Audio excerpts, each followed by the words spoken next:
Dr. Ian Moore, before we talk about your horses, let's talk about you. Not sure you're on pace to hit your single season record for wins, but you've already notched a new personal best with 3.2 million in purses this year. 4 of your 5 best seasons as a trainer, earnings wise, have come in the last 4 years. So why would you have thought about retirement when the stats say you're in your prime?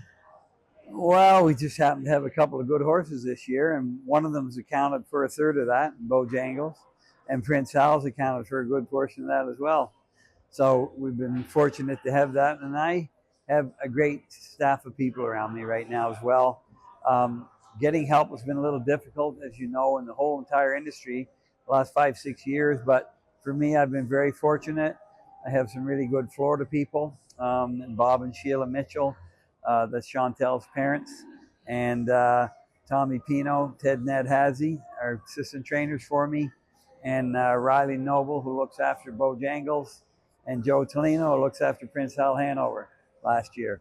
So I had a great crew there, and Joe and Riley came back, and I have Randy Cuddy help me here, and then Giselle Lauder, who looked after tattoo artists, and River Thomas, who looked after some of our good ones. She looked after Joel and the Jet.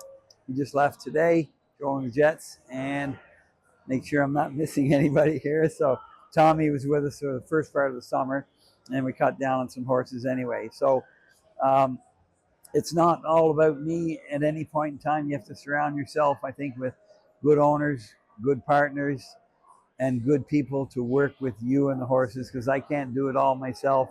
And I need people I can trust, and I certainly have those now. So I'm very thankful for that. And I think that has been, one of the bigger contributing factors rather than me being in my prime, so to speak. I wish I was in my prime, actually. But anyway, we're doing what we can. Does this mean, though, that 2026 you are thinking is your last year as a trainer? Well, I thought 2025 might be. I mean, I turned 72 in January. I love training babies. I could do that all day and all night. Down in Florida, you can train in the morning, and then the rest of the day of yours anyway. No stress associated with racing or doing this or doing that. Still some stress, but not bad. It's pretty quiet in the winter times in Florida, and I love it. But, we race for a 6-month season every year. I've done that since 2010 now.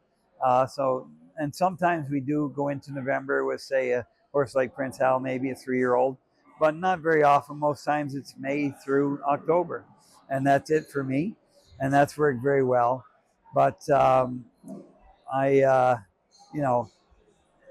a lot of things, like I do all my own bookkeeping, and it's I've got a pile of bills sitting on the floor now. I think I'm going to have to estimate the HST this month, what I'm going to have to pay them, because they're all sitting there. I just can't get them done. So I'll get them done when I get to Florida. But,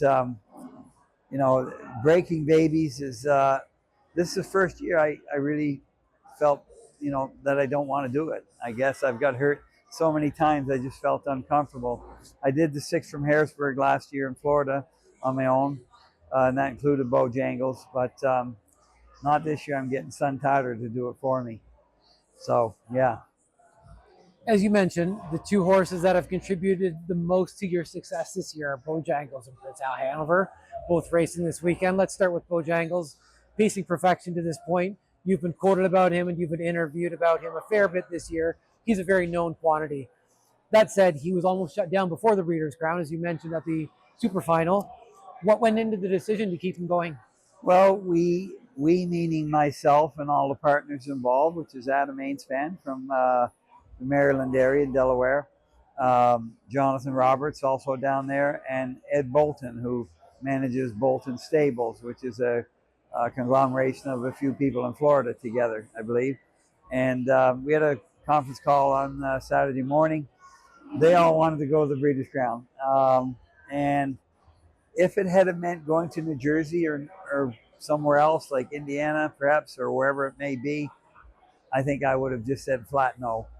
So in this case, I said, well, let's see what he looks like on Monday morning, and we'll go from there. He's a hard horse to tell by, because every day he feels good and he wants to do well out there. He enjoys it. takes him about 10 to 12 minutes to walk to the track every day, because we hook him in the cart and he just stands there, you know. So but when he gets out there, he comes to life all of a sudden. So he's been a terrific horse for us, obviously, and like I said, it doesn't matter what happens from here on out. I don't think he has anything to prove, and there is going to come a time when he's going to get beat. All good horses do, as Blueprint did last week. He's a good horse, and he just got beat in the circumstances the way they set up, right? So, you know, someday we'll be in that circumstance as well. Hopefully not this weekend. What did you like about his effort last week, and what, if anything, did you not like about his race? Well, he's gotten a little more aggressive. There's no doubt about it. And Bobby had said maybe earplugs the week before. Well, we tried them on him, and he didn't like them.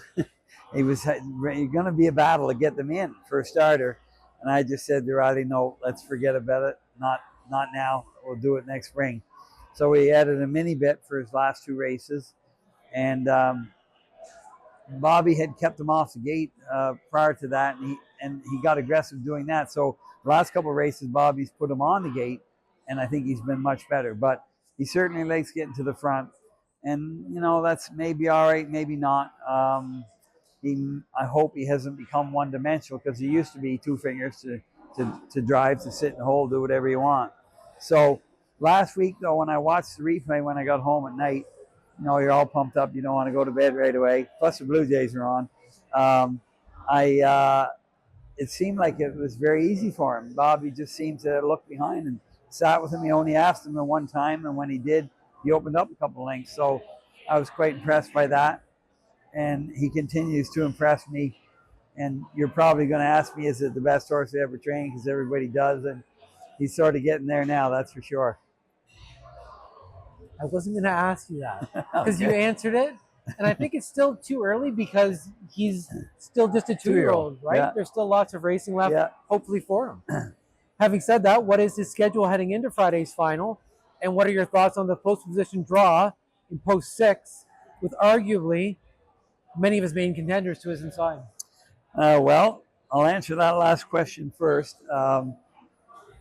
You know, typically I stay away from the draws like they have tonight, because I'm bad luck. We always draw 9 or 10, and I was told to stay away. But since Prince Hal won, I could come, because he's not going to do any worse than 6. They did the 2-year-olds for Beau, as you know, after the race. Or sorry, they did it Monday night, I guess, live on TV. So I had no control of that. Arguably, all of the ones he has to contend with are inside of him. 2, 3, what is it? 2, 3, 4, 5. I guess they're all there. 3 top colts from the Ron Burke stable, who is undoubtedly has the biggest and strongest standardbred stable in the world. He always has top colts every year, and then they're not expensive ones like some of the other guys have. I mean, Frantic Hanover was a $35,000 yearling. So obviously there's been some good training and management go on with him. So that's going to make it a little bit tougher, for sure. I know 6 is supposed to be the winningest post position at Mohawk. But anyway, I'm not sure about that. But like I said, we'll see what happens. The other things that you asked me, he had a couple of days in the paddock, Saturday, Sunday. And I might add that Riley Noble, his groom, has come to the barn every Sunday. I try to give the grooms a rotating Sunday off, at least every second or third one. He's been there to look after him every Sunday. And I never asked him to do that.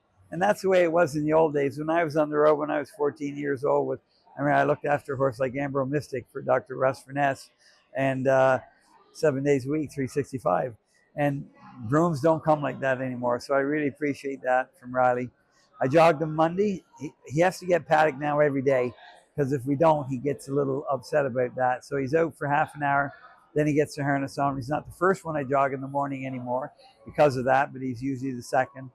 And jog great Monday, Tuesday, 5 miles each day. And I'm going to train tomorrow with another horse. Well, maybe not, because that horse didn't get in on Saturday, but I might go alone, because last time I went with another horse, again, he's getting a little bit aggressive, and I'd rather just go a nice, easy miles. I'm not too hard, around 14, 15, somewhere around there. Paddock on Thursday, jog 3 miles in, and retention Thursday night. That's the schedule for this week. Friday night after the 9th race, he's all done. nobody will see him for 3 months. He's going to Florida to be turned out, and he won't hit the track till the end of January probably. Talk about the job that driver Bob McClure has done with Beau Jangles this year. What makes him the right fit for this horse? Well, Bobby's been fantastic. As you know from some of the interviews that Bob's given, Louis had qualified him for me after I went first mile with him. By the way, that's the only time he got beat, when I went with him, which is interesting. I went to the back with him and just went real easy with him. But Bobby has filled in more than admirably. I just can't say enough. Bobby's driven quite a few horses for me over the last several years, and he's done a tremendous job with this guy. And the best one was probably the Metro, because I said to him, "What are you thinking?" And he just told me, like, in no uncertain terms, what we're going to do here. He had it all figured out, and totally confident in the horse and himself. And of course, that makes a huge difference.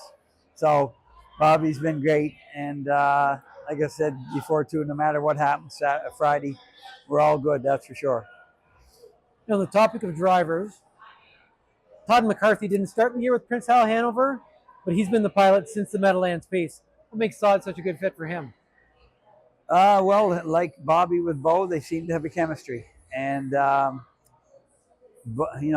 Prince Hal in particular, he likes to get off the gate and likes to be in contention. Doesn't want to be at the back. Doesn't really want to be in the middle either. And Todd has that same feeling that I have. So Todd's a terrific young driver. I love everything he does.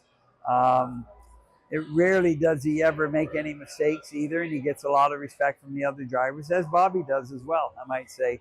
So they both, in their own way, have a unique chemistry with that particular horse. And I always try to match up horses with people that I think I need. Like, so if I want somebody aggressive, maybe I want somebody to be aggressive with the horse, well, like Doug McNair would be a good fit, right?